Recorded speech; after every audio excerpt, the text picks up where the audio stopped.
আজ নতুন একটা লটকন নিয়ে চলে এসেছে, ঠিক আছে। তো এটার জন্য আমি প্রথমে কাপড় কেটে নিয়েছি 4 ইঞ্চি করে, 4 ইঞ্চির একটা স্কোয়ারে কাপড় কেটে নিয়েছি। আর এই দিকে আমি একটা কেটেছি, সেটা হচ্ছে 3.5 ইঞ্চি, ঠিক আছে। এবার আমি কাপড়টা কোনাকুনি করে এই দিকে স্টিচ করে নেব। এই কাপড়টাও আমি এইভাবে স্টিচ করে নেব। ভিডিওটা তাড়াতাড়ির জন্য আমি এরকম 4টে কাপড় এরকম স্টিচ করে রেখেছি, আর নীল কাপড় এরকম 4টে স্টিচ করে রেখেছি। এবার আমি এই কালো কাপড়টা নেব, তার উপরে আমি নীল কাপড়টা রাখবো, রেখে আমি আরেকবার করে স্টিচ করে নেব।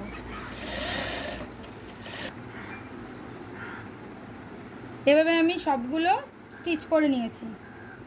এবার আমি এই কোণাটা এখানে দেব, আর এই কোণাটা এখানে দেব, দিয়ে আমি এই দড়িটা দিয়ে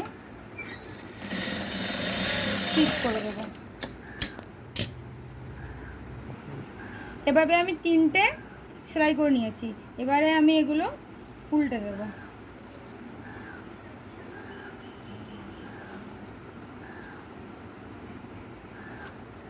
উল্টে দিলাম, দেখুন কি সুন্দর দুটো কালারের আমাদের এসছে।